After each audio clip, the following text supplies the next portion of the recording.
मेरे प्यारे बच्चों, मैं सरोज भदौरिया आज जो कहानी आप लोगों को सुनाऊंगी वह बिल्कुल सच्ची घटना पर आधारित है। उसका शीर्षक है गरीब दोस्त का अपमान। वह बच्चों के लिए ही नहीं, बड़ों के लिए भी है। तो मेरा आप लोगों से यही अनुरोध है कि यदि आप लोगों को मेरी कहानी पसंद आए तो प्लीज़ मेरे YouTube चैनल को लाइक करें, सब्सक्राइब करें, अपने ग्रुप में शेयर करें और घंटी का बटन दबाना ना भूलें। एक कैलाश नाम का लड़का बहुत ही गरीब था।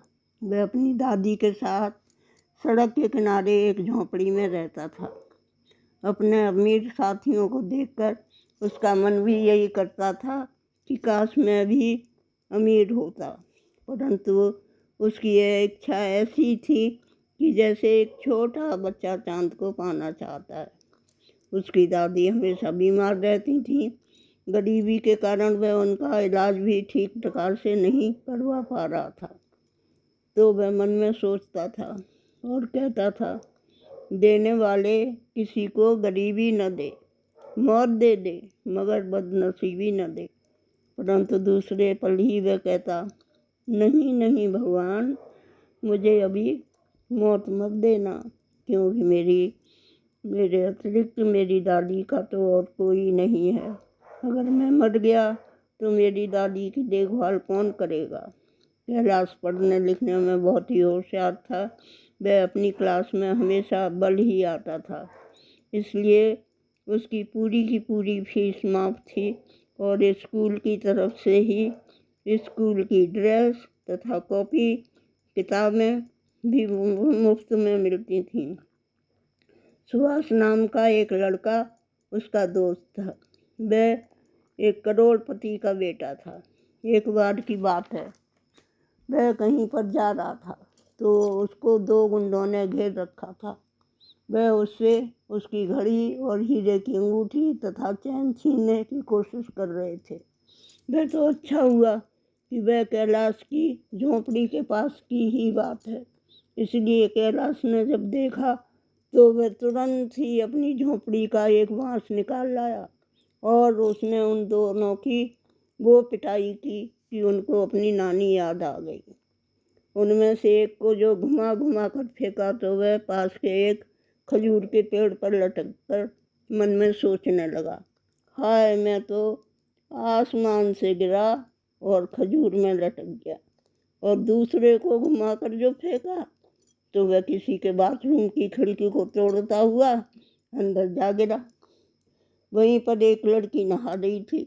उसने उसकी चप्पलों से वो धुनाई की कि उसको अपनी छठी का दूध याद आ गया। तब से सुभाष की और कैलाश की पक्की दोस्ती हो गई। आज सुभाष के मम्मी पापा की 25वीं एनिवर्सरी थी, इसलिए सुभाष ने अपने सभी दोस्तों को पार्टी में आने के लिए आमंत्रित किया था। उसमें कैलाश भी था। पार्टी में बड़े बड़े सेठ साहूकार अपने पूरे परिवार के साथ आए हुए थे। वे अपने साथ बहुत ही कीमती उपहार लाए थे। सिर्फ कैलाश ही एक ऐसा था जो अपने साथ गुलाब के फूलों के 2 हार लाया था। वह पार्टी में आना ही नहीं चाहता था, लेकिन अपनी दादी के बहुत समझाने पर आ गया था। दादी उसे पार्टी में इसलिए भी भेजना चाहती थी क्योंकि जब वह जवान थी तो बड़े बड़े घरों में काम करने जाती थी। तो एक सेठ के बेटे का जन्मदिन था। उसकी पार्टी में उन्होंने रबड़ी और जलेबी खाई थी।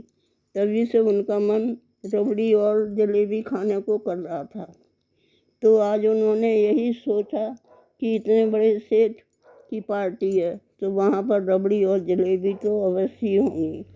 तो कैलाश मेरे लिए रबड़ी और जलेबी ले आएगा। सुभाष के मम्मी पापा ने केक काटा और सभी ने हैप्पी एनिवर्सरी कहकर तालियां बजा कर उनको बधाई दी और अपने साथ लाए हुए कीमती उपहार दिए। इनमें वहीं पर अफरा तफरी मच गई क्योंकि सुभाष जो अपने मम्मी पापा को देने के लिए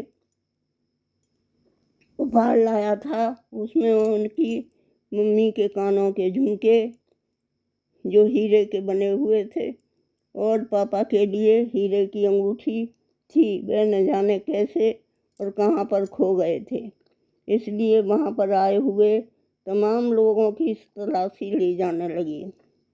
लेकिन कैलाश ने अपनी तलाशी देने से साफ इनकार कर दिया और अपने साथ लाए हुए दोनों हाथ वहीं पर रखकर वहाँ से चला गया। तब सुभाष के सभी दोस्त कहने लगे, कैलाश ही चोर है, उसने कभी इतनी कीमती चीज़ें देखी तक तो होंगी नहीं, इसलिए वह उन्हें चुरा कर भाग गया है।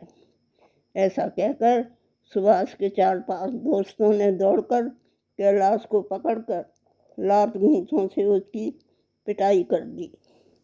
एक ने तो अपने पैर का जूता ही उतार कर उसके सिर में तड़ातड़ मार दिए और उसे घसीटते हुए सुभाष की पार्टी में लाकर कहने लगे, इसे अभी अभी पुलिस के हवाले करो, तभी ये सच सच बताएगा। तब कैलाश हाथ जोड़कर बोला, मैं आप लोगों के पैर पड़ता हूँ, मुझे पुलिस के हवाले मत करो। तब सभी कहने लगे, अब आया ना ऊँट पहाड़ के नीचे, और हा हा करके हंसने लगे। और कैलाश सोचने लगा, अगर मैं जेल चला गया तो मेरी बूढ़ी दादी का क्या होगा, मेरे अलावा तो उनका और कोई नहीं है। इतने में सुभाष ने अपनी पैंट की जेब में हाथ डाला तो उसको झुमकों और अंगूठी के डिब्बे मिल गए। तब वह कैलाश के पास जाकर बोला, मित्र, सबने तो अपनी अपनी तलाशी दी, मगर तुमने तलाशी देने से इनकार क्यों कर दिया, जबकि तुमने तो उन चीज़ों को लिया ही नहीं था। तब कैलाश ने उसे बताया, मित्र, मेरी दादी की उम्र काफ़ी हो चुकी है और वह हमेशा बीमार रहती हैं। जब वह जवान थीं तो बड़े बड़े घरों में काम करने जाती थीं, तभी उन्होंने किसी के घर में रबड़ी और जलेबी खाई होगी, तभी से उनकी इच्छा रबड़ी और जलेबी खाने की थी और मैं उनकी यह इच्छा भी पूरी नहीं करवा सका। इसलिए मैंने भी यही सोचा कि तुम्हारी पार्टी में रबड़ी और जलेबी तो अवश्य ही होंगी। मैं उसी में से रबड़ी और जलेबी अपने साथ लाए हुए छोटे से डिब्बे में रखकर ले आऊँगा। वही रबड़ी और जलेबी मुझे तुम्हारी पार्टी में खाने को मिली। तब मैंने वह अपने उसी डिब्बे में रखकर जेब में रख ली। इसीलिए मैंने अपनी जेब की तलाशी देने से इनकार कर दिया था और तुम्हारे दोस्तों ने मुझे चोर समझकर मेरा इतना अपमान किया। अपमान तो मैं सह लेता, मगर जब उन्होंने मुझे पुलिस के हवाले करने की बात कही तो मैं सोच में पड़ गया कि अगर मैं जेल चला गया तो मेरी बीमार दादी का क्या होगा। वह तो इतनी बूढ़ी हैं और बीमार भी रहती हैं कि जाने कब इस दुनिया से विदा हो जाएं। ऐसा कहकर वह रो पड़ा। उसको रोता हुआ देखकर सुभाष की आंखों में भी आंसू आ गए। तब वह कैलाश को गले लगाकर बोला, देखो दोस्त, जाके न जाए पैर बिनाई, वो का जाने पीर पर आई। अर्थात जिसने कभी गरीबी देखी ही न हो तो वह दूसरों की गरीबी को क्या समझेगा। फिर उसने कैलाश के दोनों हाथों को पकड़कर कहा, ये दोस्ती हम नहीं छोड़ेंगे दम मगर तेरा साथ न छोड़ेंगे। दोस्त, आज से तुम्हारी दादी भी मेरी दादी हुई। आज से मैं ही अपने पापा से कहकर उनके खाने पीने का तथा उनकी बीमारी का इलाज करवाऊंगा। मैं दादी को और तुमको अपने घर ले जाऊंगा। मैं अपने पापा को बताऊंगा कि तुमने किस प्रकार अपनी जान की परवाह न करके उन गुंडों से मेरी जान बचाई थी। तो मेरे मम्मी पापा यह सुनकर बहुत खुश होंगे। तब वह दादी को अपनी माँ और तुम्हें अपना दूसरा बेटा मानने लगेंगे।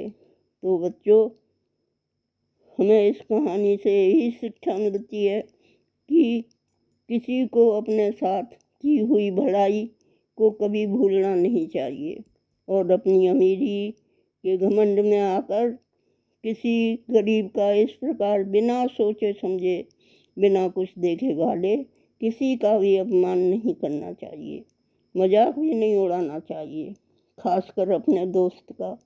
दोस्त तो वही होता है जो हमेशा सुख में दुख में अपने दोस्त का साथ दे, जैसा कि सुभाष ने किया। आज की मेरी कहानी यहीं पर समाप्त होती है। अगली कहानी फिर कभी। तो मेरा आप लोगों से यही कहना है, यदि आप लोगों को मेरी कहानी पसंद आई हो तो प्लीज़ मेरे यूट्यूब चैनल को लाइक करें, सब्सक्राइब करें, अपने ग्रुप में शेयर करें और घंटी का बटन दबाना ना भूलें। धन्यवाद।